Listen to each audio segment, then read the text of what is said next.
Satnam Aloha. So this is part 2 of the relationship for Diego Rivera and Frida Kahlo. And if you haven't watched part 1, I would suggest to watch that first and get the basics and then come over to part 2. And so this is a opportunity for you to learn what human design can offer, as well as a little bit of astrology in terms of our understanding in relationships. This is going to become more and more important as we come into the 2027 new 400-year global cycle. That's completely changing the way that we do relationships. Okay, so let's go. So this is the connection chart here, just a reminder of these two, and these are their individual charts over here. So if we look at the arrows, right, with Frida, she's got, do you see, three parts right, and then one part left, and he's got 3 parts left, 1 part right. So there's some differences right there. They're not similar in any one of these. So what does this mean? He means he's got a left brain that's very, very active, so he's got to be feeding that brain. So it's going, his brain. And remember, brain, and this represents mind. This is brain, and then the next arrow here is mind. So he has a left brain and a left mind. And the brain is part of the physical body. It's a translator for information, which comes in waves and frequencies. And mind is more subtle. It's beyond time and space. So brain is connected to the physical. Right? So he's got a left mind, so a strategic focused mind. And he's got a left environment. And you notice she's got a right brain. She's got a right brain and a right mind. So she doesn't need all that food to feed her brain. She takes in things very, very deeply, right? She's got a right mind as well. So she's taking in things she's very, very receptive. She's not strategic. She's not focused. That's not good for her to focus. And then he's got a left environment and she's got a right environment. So he needs to be busy in his environment. That's when his intelligence, his awareness really comes on board, is when he's busy. And she is more right environment is relaxed and chill. Her intelligence comes on board when she's relaxed and chill in her environment. So there's some differences there. And then the right view, and then she's got a left view. So there's some difference, right? This is his only part right. So he sees a lot that other people don't see. And she focuses on particular things. So it's healthy for her to, what she looks at is to focus. So that would be really good for her art. And I imagine this right is really good for the murals. He painted these massive murals, Diego Rivera. And the other thing, what motivates and got Diego out of bed in the morning is his desire to lead others, right? So that was his thing. And that's this left, right? The left would give him the strategy and focus. What you need as a good leader, at least 1 part left. And then this represents our awareness. And she was motivated by fear, right? Fear, right? So her intelligence really kicked in when she dealt with fear. And I don't know if she dealt with this very well. If you have a fear motivation natally, then you're never going to get rid of fear, right? You have to harness it, use it to harness. And so it would kick in her survival skills, right? What do we need to survive, right? So she would be dealing with this fear, and how that may affect her in her relationship is her open centers, right? So she's got that open willpower center. So the fear would be, I have to prove myself. Or I won't survive, right? Or I'll cling, right, to him. There's Diego there. He's got this defined, so he's going to condition her. So she would stick by him out of fear. Well, that's the not self, right? Well, my mind will my mind will be safe and secure if I'm with him, right? I'm with him. I have to prove myself to him. I have to get his value and his acceptance of me. So it can work like that. And then fear that you don't have enough energy. You don't have enough life force energy, right? She's a manifester. She's a manifester. So the next thing I want to talk about, we talked about what sparked them up in part 1. Well, now we're going to talk about what compromises them. What compromises them. So you can see she's a manifester. It's an emotional manifester. And he's a manifesting generator. Right? So compromise, let's talk about this. So this is when one partner has the whole channel defined and the other person has only one of the gates activated. So an example of this would be she's got the 3955 natally. Do you see that? 3955 natally. And he only has the 55. So he has to compromise to her because she's got the whole channel. He's only got one gate, right? The 55. So it's best if the partner with the one gate, that they can accept the partner's defined channel as an aspect of their identity and how they operate, right? So he has to accept that Frida has this whole gate and this is just how they operate. But he's also learning, right? When he's aware, he can learn the process and learn from this dynamic, right? Like, what's it like for her to have this 3955 and I only have the 55? This is a channel of emoting. But if your approach doesn't come from understanding of compromise, like you're not going to win, he's not going to win with this energy because he only has one of the gates, it can present a challenge in the relationship. And these are actually the compromised, where you have compromise with your partner. This can be make or break points in the relationships. If you're unable to understand and surrender, right? Like he would have to surrender having only one gate to her 3955. Okay. So let's start there then. Okay. So this is the channel of emoting, the 3955 here, right? The 3955. The channel of emoting, and this is Frida will have fluctuating emotions and moods. This carries a very strong creative process. A lot of artists and musicians have this 3955. So the wave is up and down, and that means moody, moody, moody. It's the moody channel, some call it. It's a deeply romantic channel with a great sensitivity to music. So Frida needs to express, right, her feelings. And because of this, right, she makes a natural artist, musician, poet, etc., right? So the compromise partner, that's Diego, will at times feel overwhelmed by the intensity of Frida's channel, right, her emotional intensity. So Diego might find it very challenging to tolerate her moods, her fluctuating moods, or understand the creative, when Frida is in this wave, her creative expression takes priority, which he may understand because he himself is an artist. So Diego here needs to learn how to navigate through her emotional chemistry because she has no control over this, right? When the wave is up and when the wave is down. So otherwise, if he doesn't understand this, he's going to see her as overly sensitive and dramatic, right? Or be challenged to support her through her periods of moodiness, right? So for Diego, having only gate 55, he also has to honor his moods. So letting his emotional state determine the correct time to work, to play, to be social, to spend time alone. And Diego can tap into this vast potential for creativity and experience the fullness of spirit through the depth of his emotions. It's all about emotions.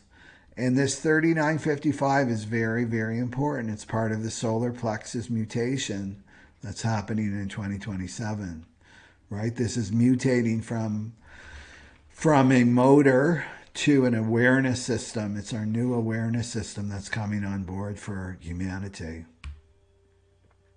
So Diego can be very sensitive to what she says, to what Frida says or what other people say to him. So he can't, because it's very acoustic. It's very acoustic, this gate and channel. So the advice to Diego, if he were still alive, would be don't take things personally, right? And don't get too attached to Frida being one like really, really up or really, really down. She's just moving through her wave, right? So at first, the connection, when they first connected, it could feel like, oh, I can meet Frida's emotional state. I can be in her emotional state too. But he's got to realize that Frida has her own emotional journey to go on, right? That could be separate from him because he's got the 55. But he could feel overwhelmed by her emotions. But he's also defined emotionally, right there, right? He's got definition here, so he wouldn't be crazy impacted by her emotions. Whereas if he had an open solar plexus, he totally would be.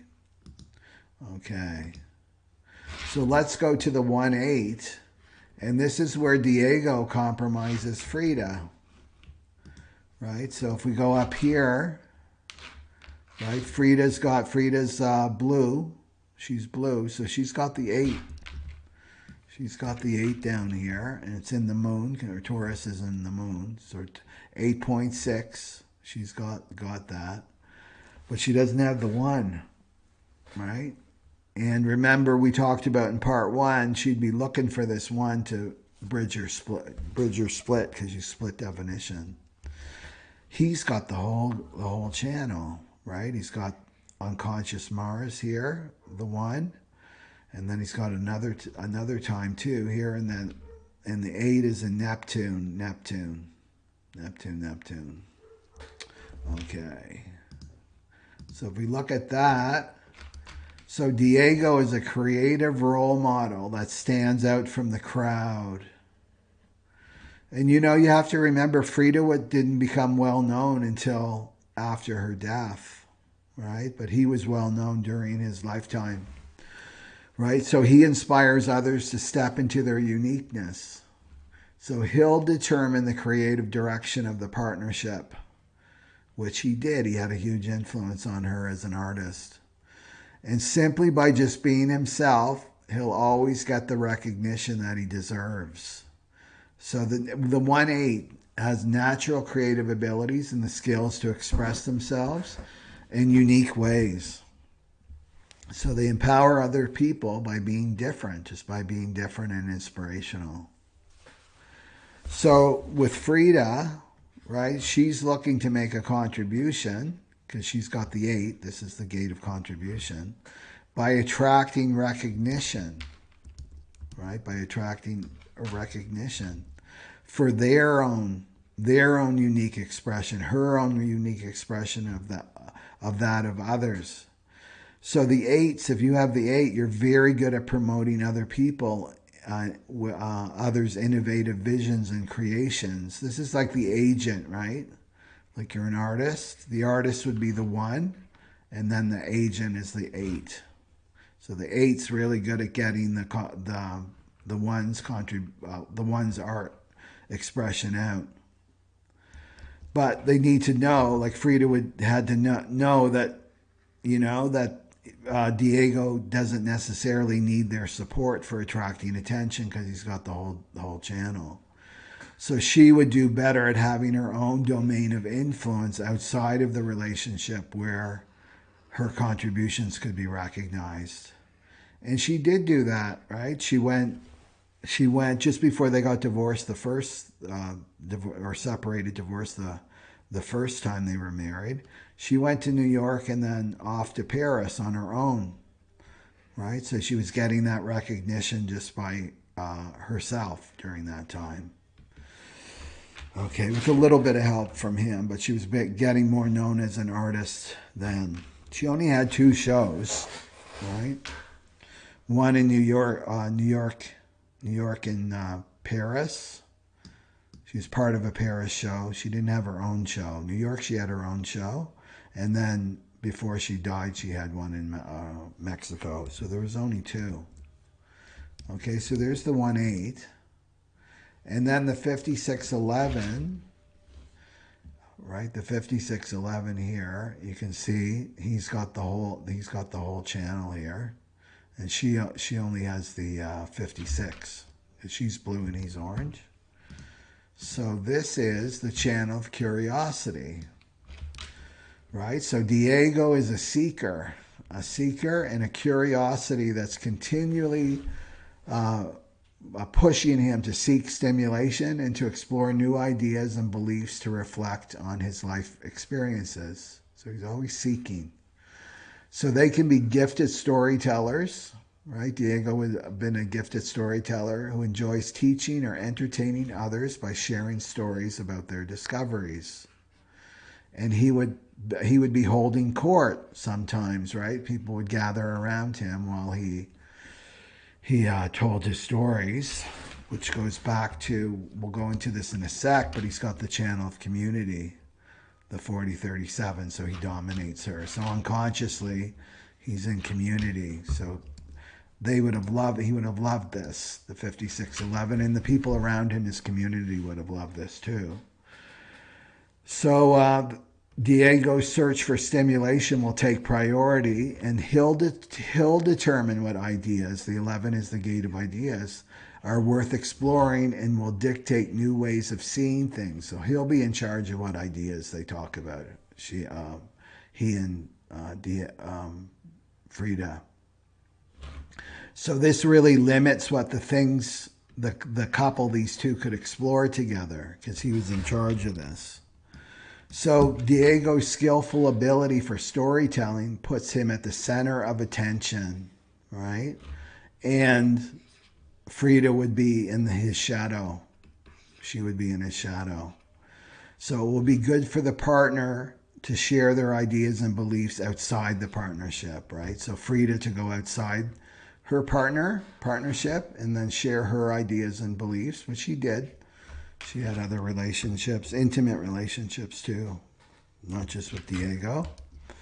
And so she's got the gate 56, Frida, but she doesn't have the whole channel. So she's also seeking stimulating ideas. She's looking for ideas, but she doesn't have the 11. So the Diego will have the ideas that she's looking for, but Diego doesn't need her help to share those stories, right? Because he already has the 56. He doesn't need that. So there's compromise there. So she would have been in his shadow. Okay. So that's where they compromise. And then let's go to dominance. So this is when one partner has a channel defined, while the other partner has the same channel completely open or undefined. So they don't even have a gate, right? So dominance is a powerful conditioning force that offers the person, the undefined partner, a chance to learn about the theme that's not in their design, right? So knowing that it's not yours, but I can learn about this theme by observing my partner. So you can learn about your partner as long as you're aware that it's not you and you're being exposed to a conditioning field. So let's look at the first one, right? So you can see here, like, let's look at the 1057, right? That Frida has, right? He doesn't have that. Okay. And then the 2212, right? She has, and he doesn't have. Okay. So the 1057 for Frida, she dominates him with this. This is the channel of beauty or the channel of perfected form, 1057. So Frida may appear self-centered or self-absorbed by remaining true to themselves. And look at most of her art are all self-portrait. This is like the original selfies, right? This is the 1057 at work right here. So she's intuitively guided in the way that she acts, which is focusing on mastering the art of survival.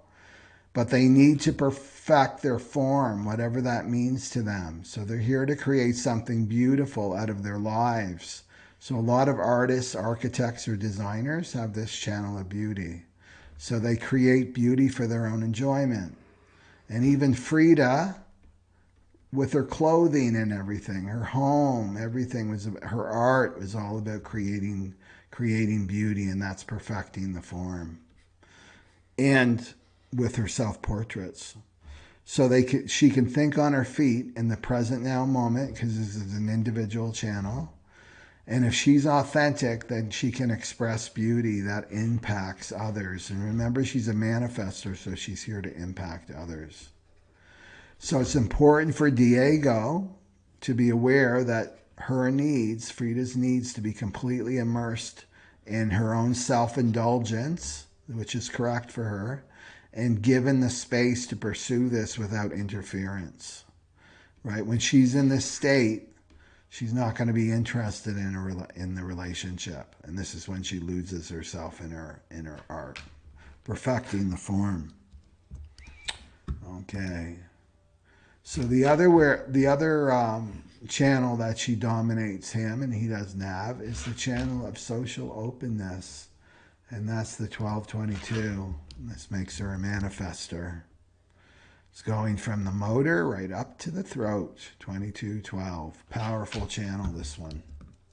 And he doesn't have it. He doesn't even have one of the gates. Okay. So, oops.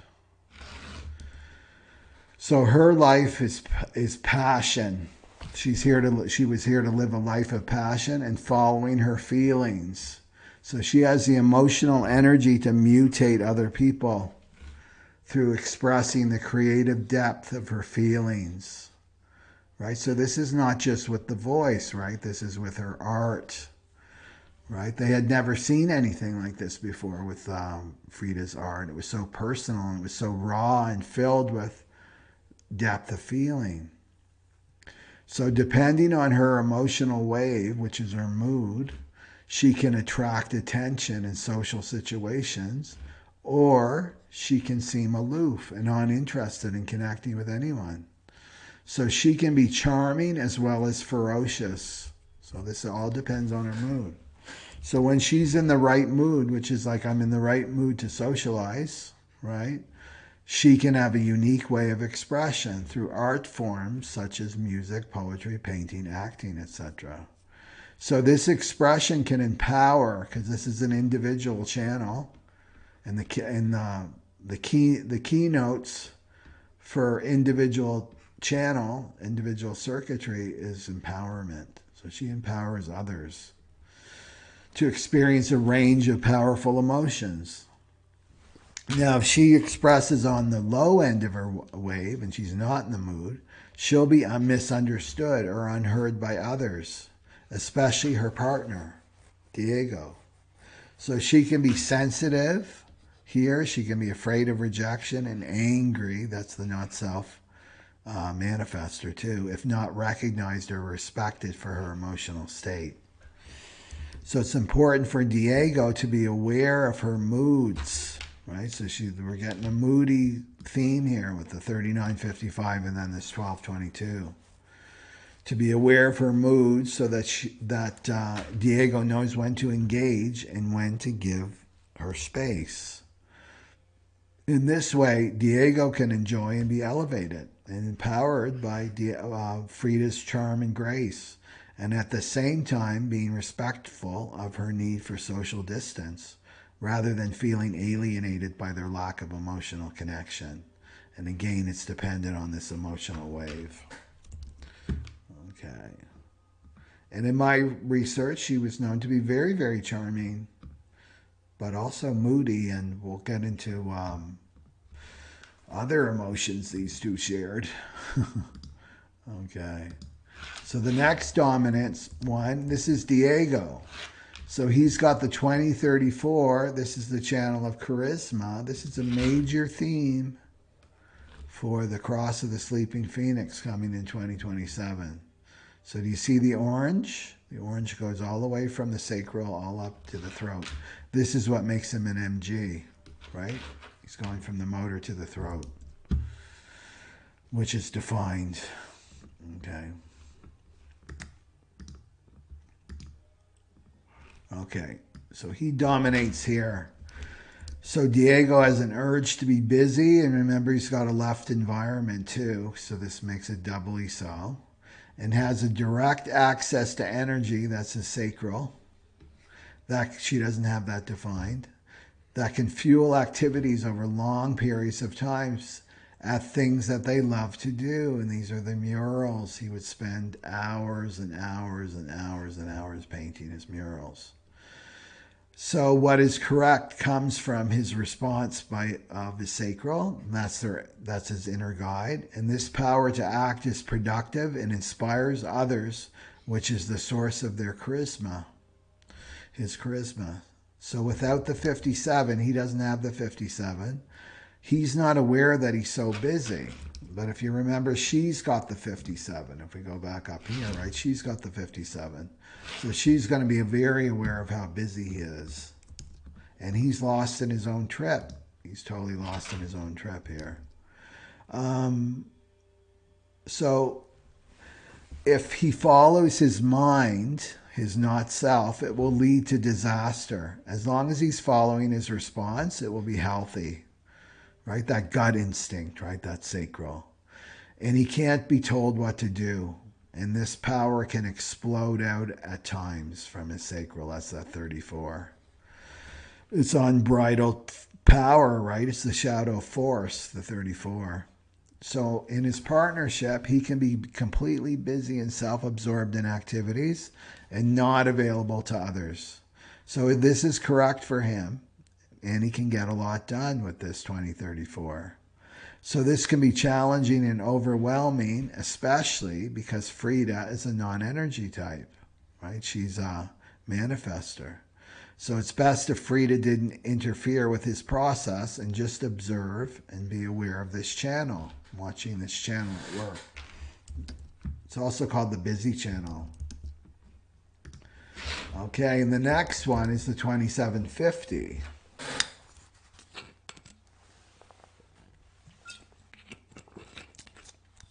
And that goes from the spleen to the sacral. And he's got that, see? The 50 and the 27. And she doesn't have it at all. She doesn't have a gate. Okay. So Diego was here to either change or maintain the value of people in his community.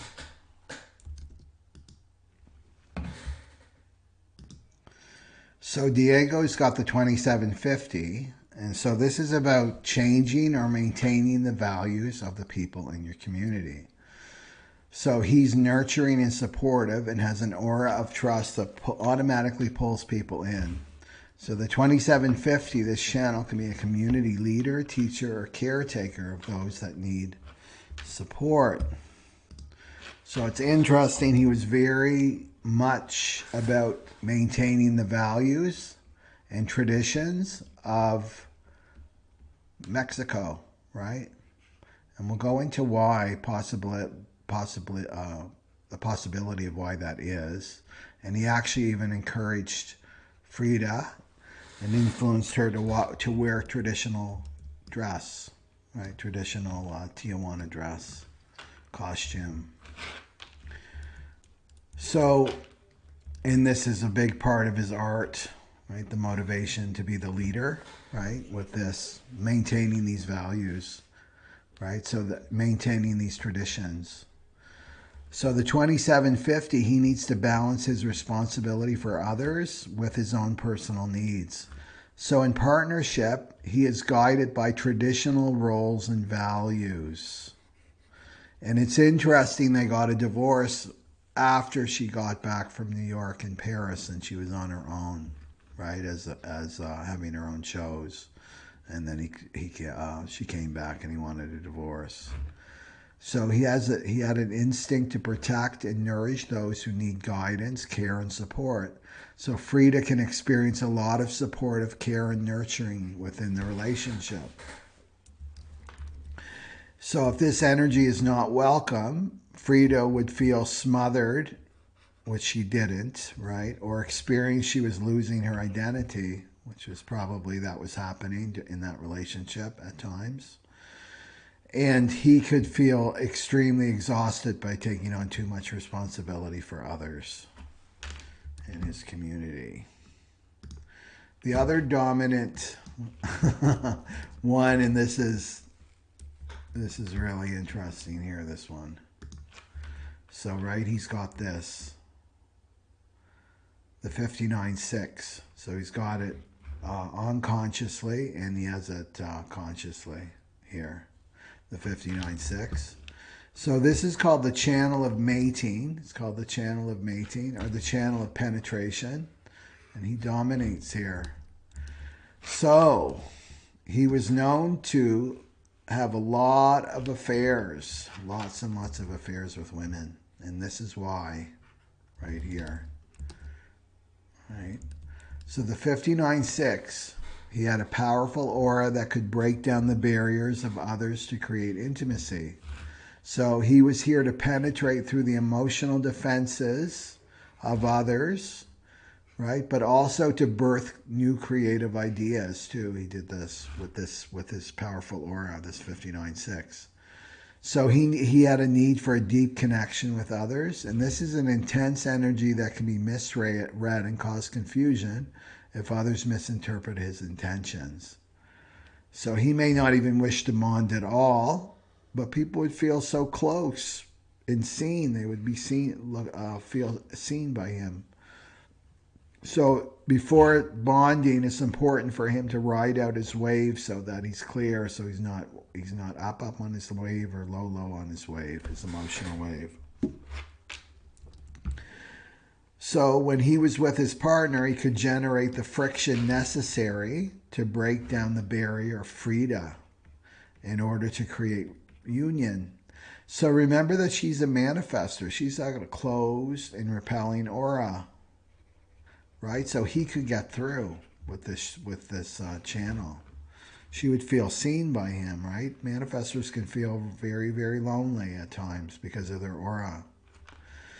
So he could control the flow of emotional energy in her aura, right? Which can take away Frida's fear of intimacy. It would just start to dissolve.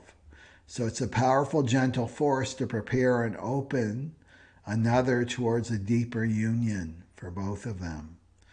So when this energy, the 59-6, is not invited, it can be potent, right? It can be a potent force and can feel overpowering to the other person and create tension and friction with the partner. So he has to, with this power, he had to be aligned with Frida, right? If emotional intimacy was to take place, he had to be very, very connected with her. Otherwise, the partner will feel overwhelmed. So this is the mystery solved right here. Right here with the 59-6. Not a lot of people feel seen, right, in life. So that would be like an aphrodisiac for people, those women.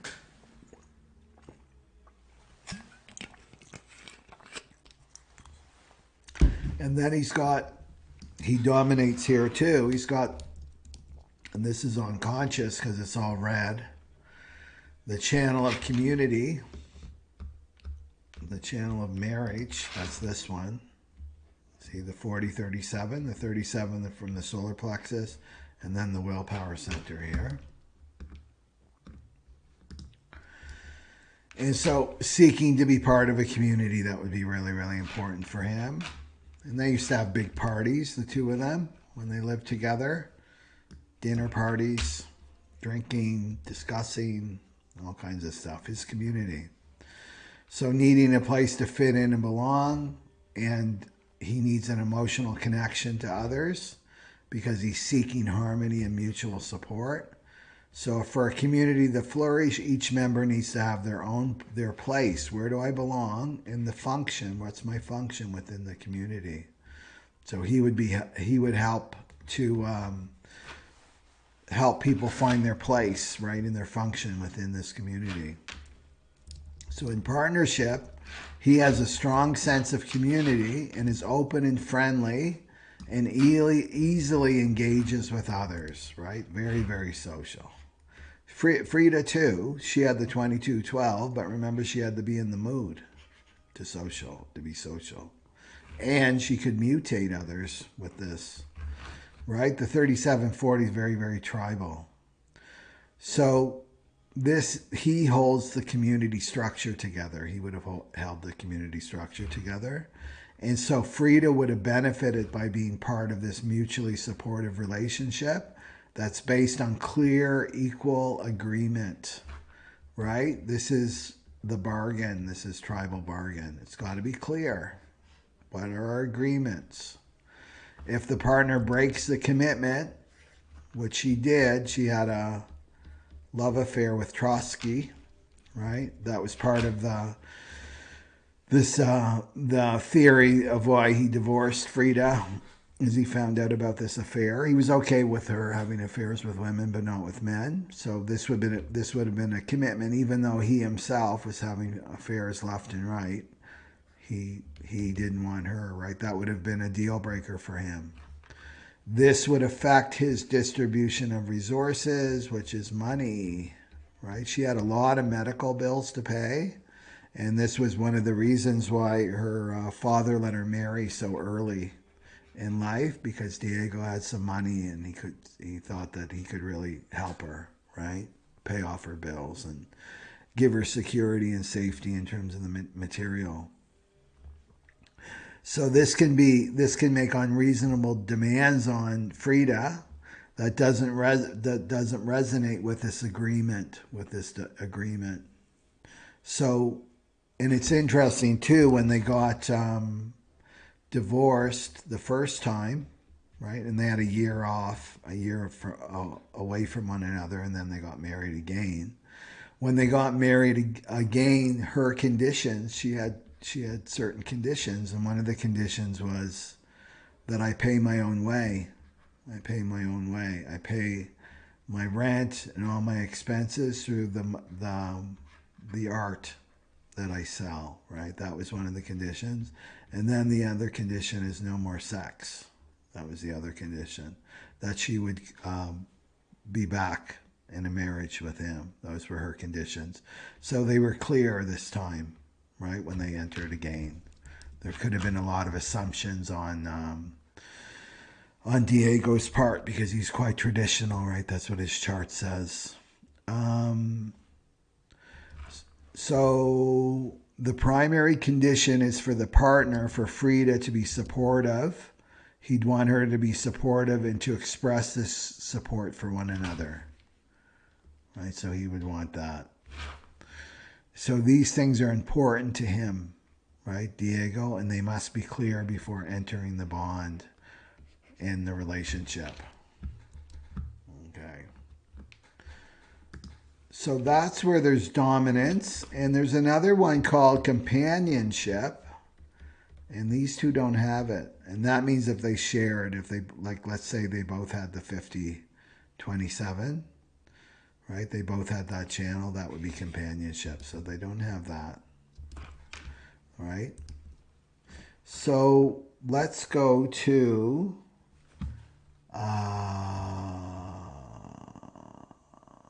their gates.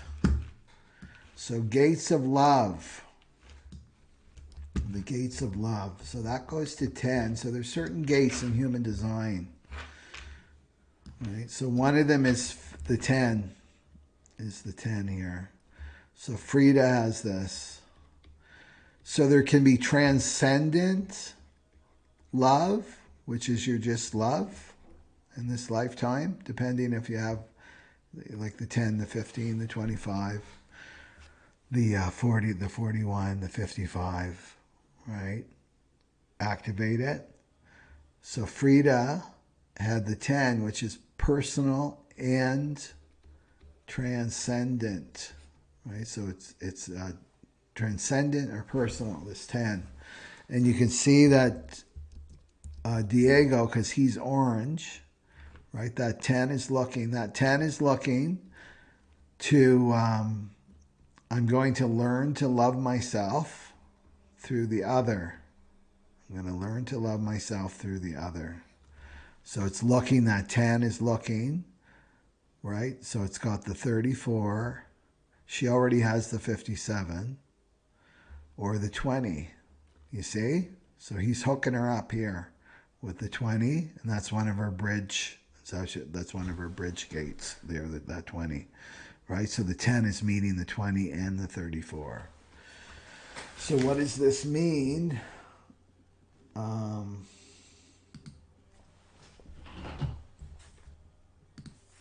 This thing here.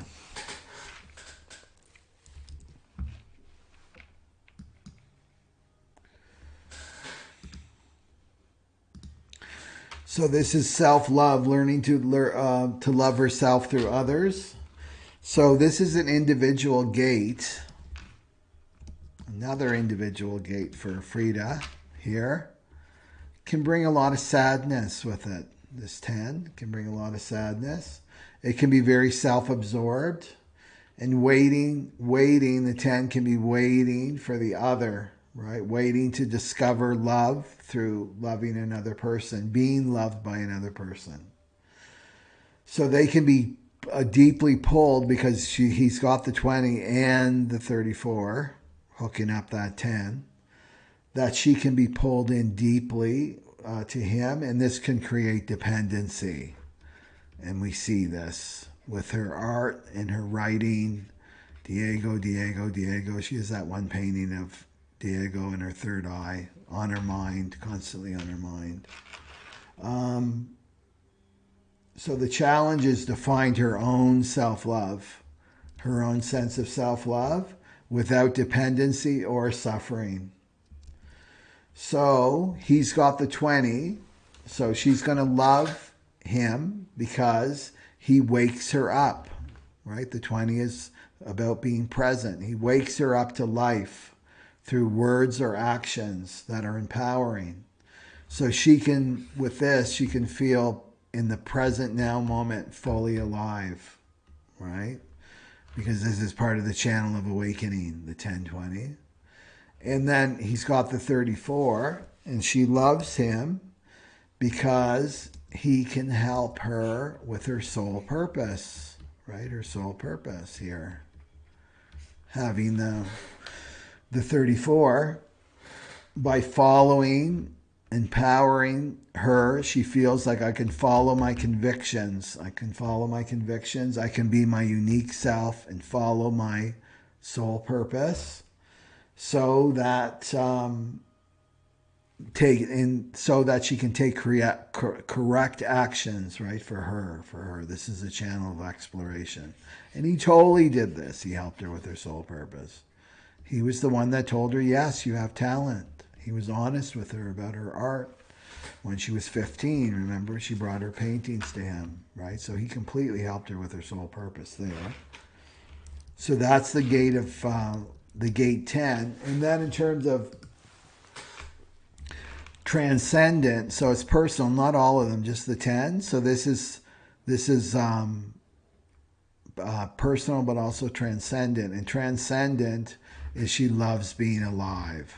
She's learning to love to be alive. Love to alive.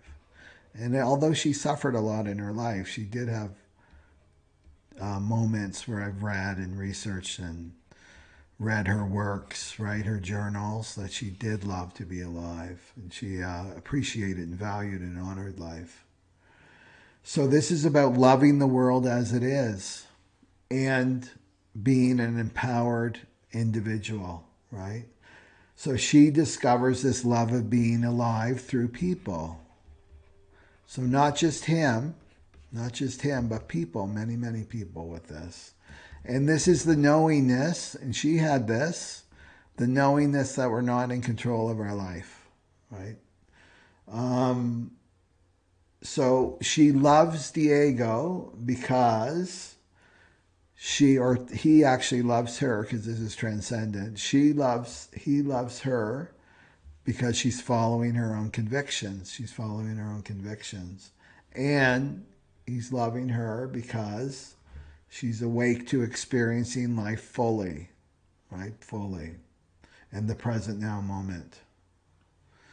And awake to what life is really about, right? And it's about living life fully. What, like full throttle, right? So they were known to have huge fights. She had the viper mind, and so this is a defense pattern. It's an emotional defense pattern. And it's what the mind does when it's triggered. So, of course, relationships, we come together to trigger one another so that we can heal and grow and evolve. So this is her. She has a viper mind. And then he had the slippery fish mind. The slippery fish mind. Okay, so let's start off with him, Diego, when he was triggered. And they were known to have like more than a few fights, these two. So the slippery fish mind is, I can't give a straight answer. Can't give a straight answer. This is the word salad king, right? Can really talk the talk here, the slippery fish mind. Can deflect all attention off himself, right? And put it on the other person. So avoids conflict, right? The slippery fish avoids conflict at any cost, right? Avoids conflict. That's why it's a slippery fish. Can easily get bored and lose interest with people. This is like all of his affairs, the slippery fish mind. Can change the subject or make light of it.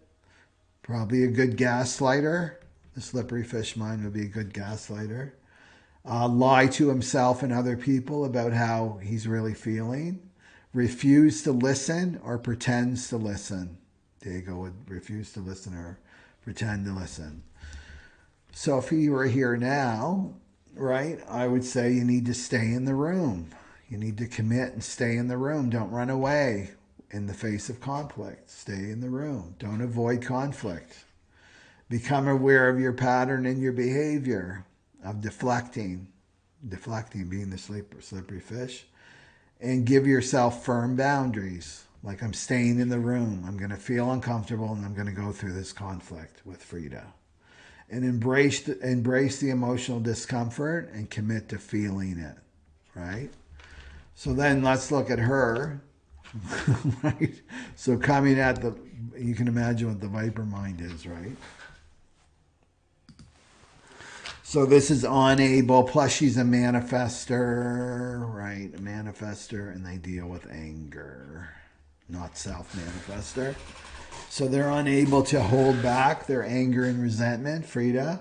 Negatively rebellious and contrary, right? This is like the sky is blue, right away they're contrary. No, I don't agree with that. That's the viper mind. When they're triggered, strike out at others or herself. They feel unjustly punished for her behavior. Deeply misunderstood by others, the viper mind people. They explode in inappropriate fits of rage.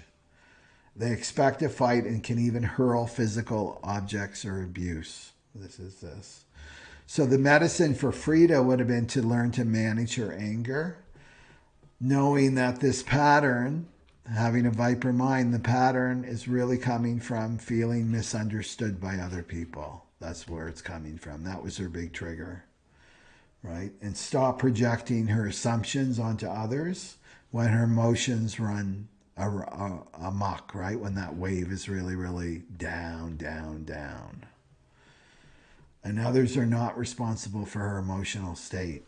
Plus, she had her North Node in Cancer, right? She was in the school of emotions in that lifetime, like learning about her emotional self. Okay, so there's that. And then if we go, let's go into a little bit of the composite chart here.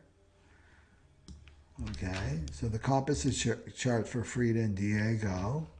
We want to look at Pluto, right? And Pluto is in Gemini, and it's in the 11th house.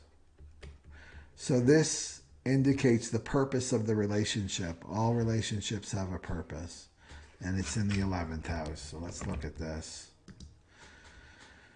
So they were here to explore ideas and experiences that go against the status quo. Against the status quo. They're progressive and rebellious. Definitely with that, with their communist alliances together in politics, and then the art. Right? He was a muralist, and that was a huge movement, an art movement. He was part of that, and of course Frida was doing her own thing. They had to catch up with her after she died. So they're interested in the darkness in the world, and this grows in power over time. So the longer they stay together, the more intense and spooky their relationship got. And underlining this is a wound, right, is a wound. And so this is the impact of tribal consciousness, the mob mentality. So this would come from their past lives, right? So the couple is very wounded here in this area, and it's karmic, and it's leftover wounding from a previous relationship that they had together. They were wounded by the pressure of the collective. The 11th house represents the collective, right? It's Aquarius, right? So, and the soul contract here for them was to come together and heal this wound.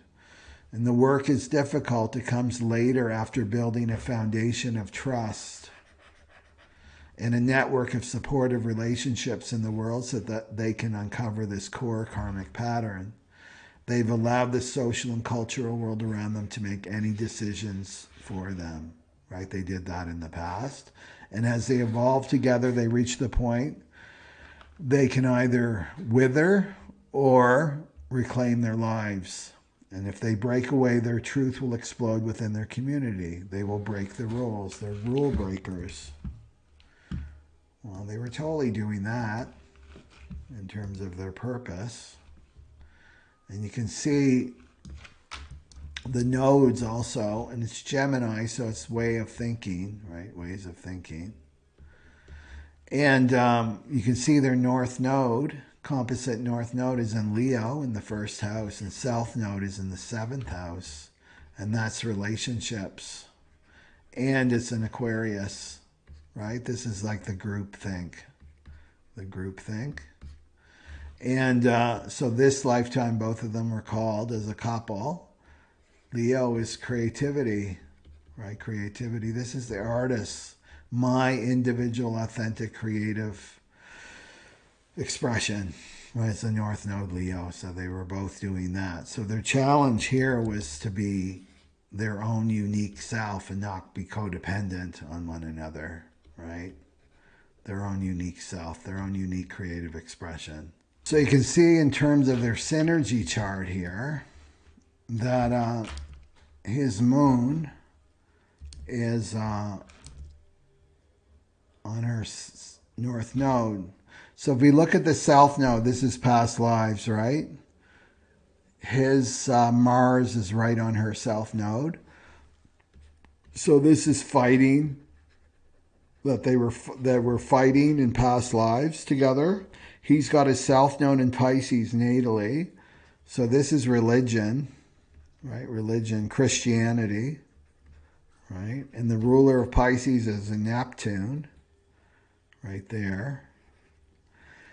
And this is all about losses, and it's in Taurus. So to me, that there's some karma that he had to pay around his commitments and responsibilities, because his Mars natally is in the 7th house, right? He's a Cancer rising and she's a Leo rising, so that would bump, and that would be Mars in the 7th house. And that's karma around taking responsibility. It's about commitment. It's about learning to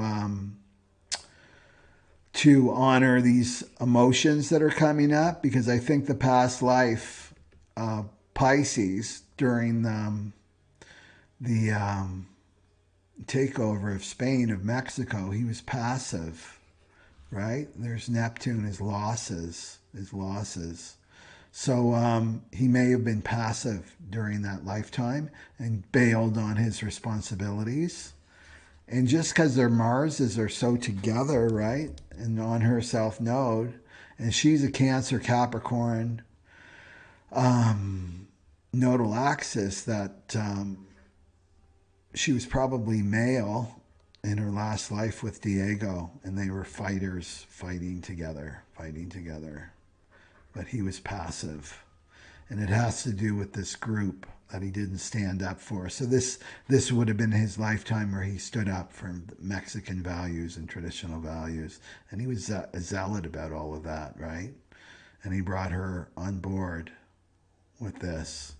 Okay? So if we look at that, if we see like, there's nothing up here for him, the nodes, but that doesn't matter, right? But there's planets that are touching the nodes, and that's all. Like if it's the South Node and that's the horseshoe up, this is like past life stuff. Now, in terms, we'll get to the twin flame question. If your partner just has planets touching your South Node, then they're going to be a karmic, right? If they have placements that are touching your North Node, then there's a destiny, right? So some karmic relationships is just past lives. So this would have been very familiar to them, this fighting and arguing with one another, right? That followed them into this lifetime. And then look where it is now, right? His moon is right on her North Node, 27 degrees, 23 degrees, North Node, Cancer. And she was to be in the school of Cancer, which is all about her feelings and her emotions and her internal life. Right? Capricorn's external. It's being out there.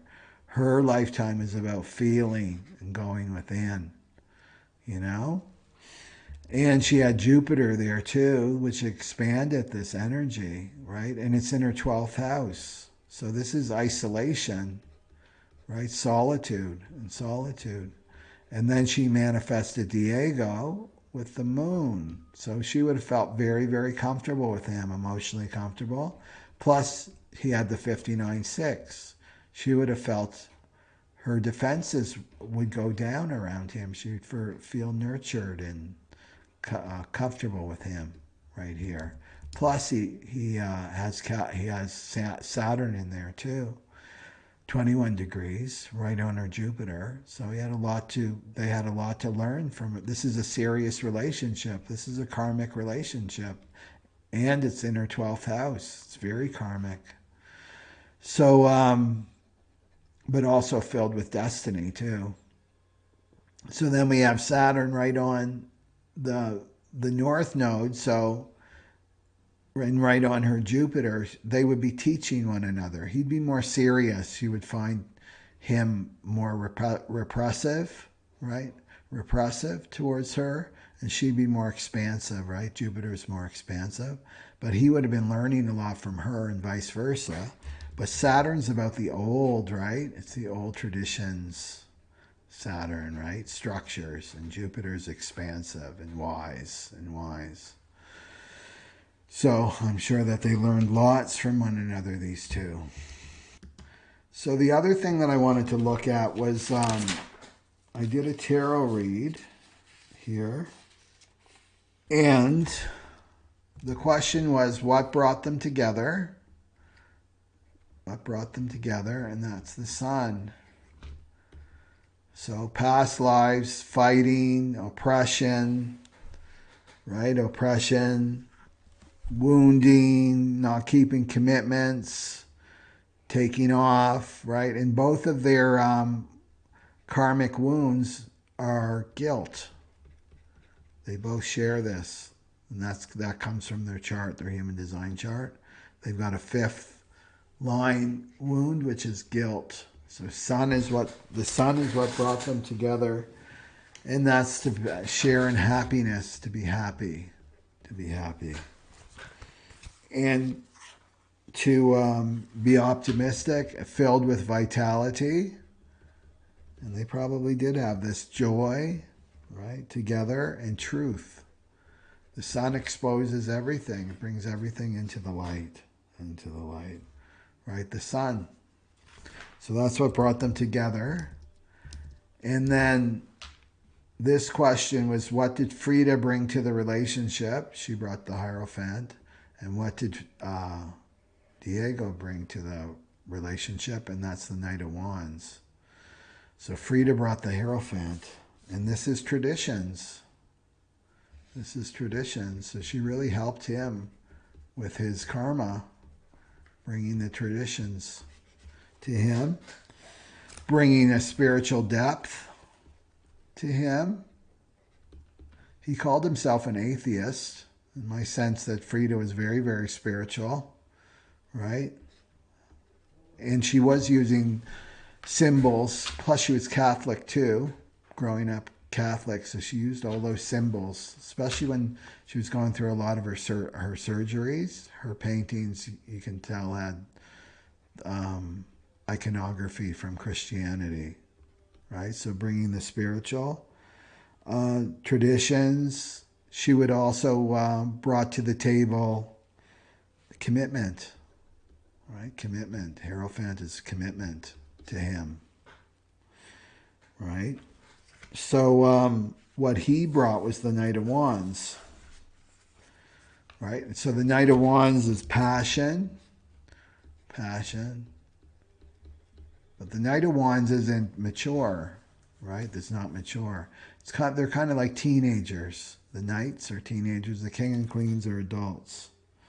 So energetic, charming. He's had that 59-6, right?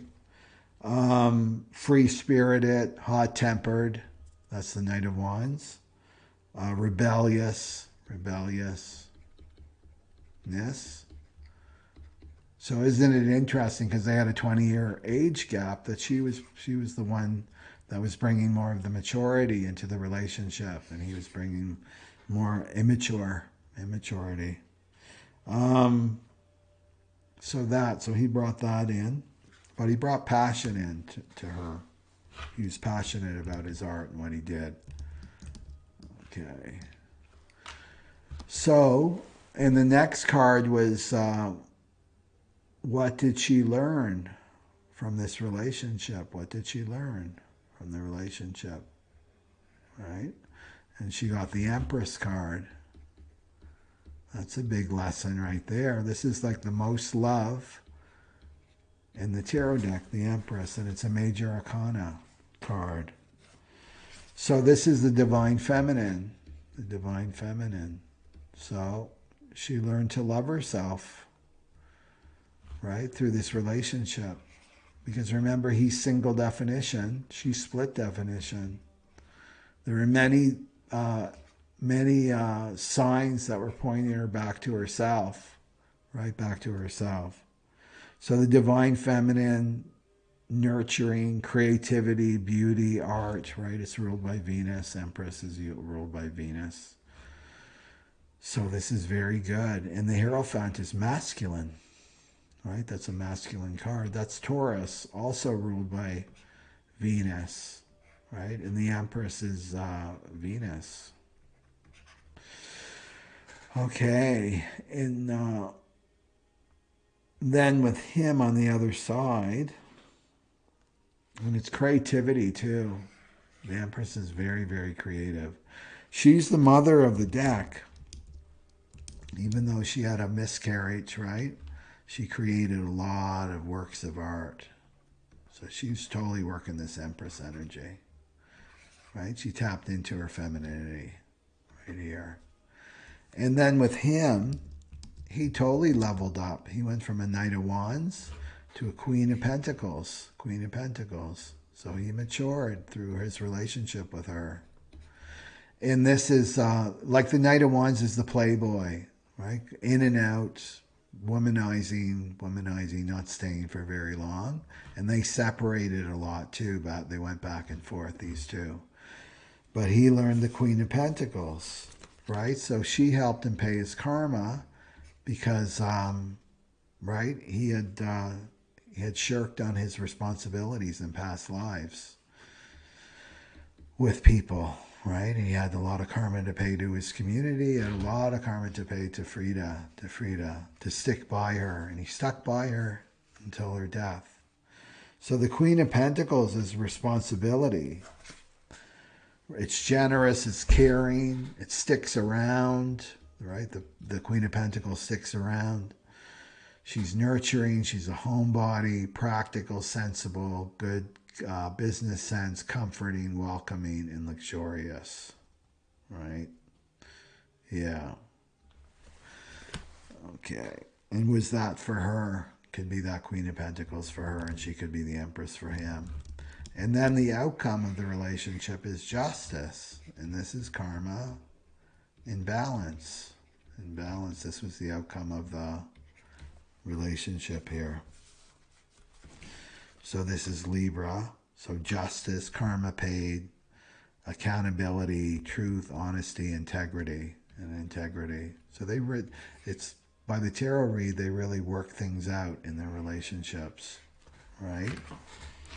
And it's interesting too, because so just to wrap this up, I would say, because were they twin flames or not? Well, let's look at this. Well, stelliums, you see that? She's got a stellium. So this is like three or more planets in one sign is a sign of twin flames. And she's got 1, 2, 3 in the nodes, right? And he's got 3 in Sagittarius, the Venus, Sun, and Mercury. So that's a telltale sign. And then in the ancient times with stelliums, right? The families would have astrologers, and they would go, when their child was born, they would go to the astrologer for help, right? How to raise this child. And if the astrologer saw a stellium, they would say, well, you need to send your kid off to a monastery. You need to take them to temple or something. They need to be removed from society. Basically, because if you have a stellium, it means that you are on a spiritual journey, right? And you'll never feel fulfilled in your life or satisfied in your life unless you take this spiritual journey. So that's why they said that. But of course, we don't have to do that today. So it's very potent to be incarnate during a stellium. So that's one of the signs. The other thing is they've got, remember the 8 and 1, have some fun in terms of their centers. Right here, 8 and 1, have some fun. So this would be 8 or 9 centers colored in. Also a sign of a twin flame, right? Same karmic wound. They both have the same karmic wound. They both have guilt.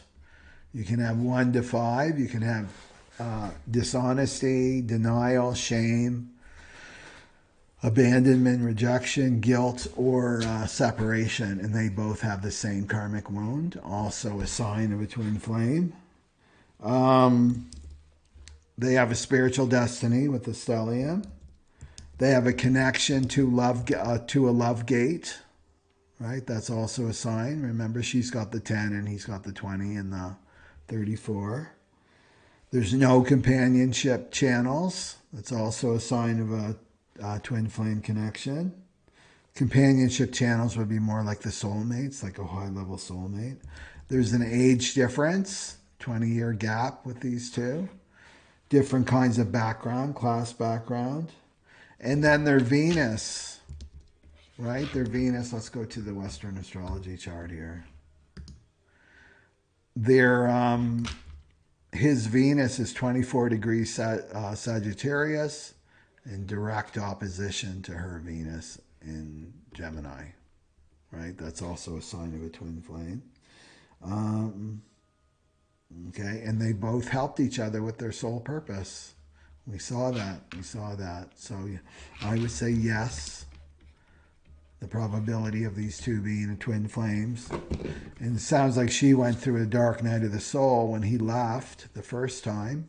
She writes about it like it was a hell for her, right? It totally sounds like a dark night of the soul. What a chaser would go through, right? And then he came back. He came back to fulfill his contract with her. Okay, I hope you enjoyed that. And it gives you a little sense of what human design can offer. And of course, there's more. And if you're interested in getting a relationship reading with me, it's live. And so I go through in depth, but it will be focused, right? So I got you to fill out a questionnaire about you and your partner. And then we can focus on particular aspects, right, of your chart, and then how you can work together, because it's all about being your unique self. So how do you be your unique self in relationship? That's going to be our big question, our big dilemma as we move more and more into the cross of the sleeping phoenix, right, in 2027 onward. Okay, so be sure to like and leave your comments below. I'd love to hear about them. And I will be doing Ben Affleck and Jennifer Lopez next. Okay. So, namaloa, everybody. Bye-bye.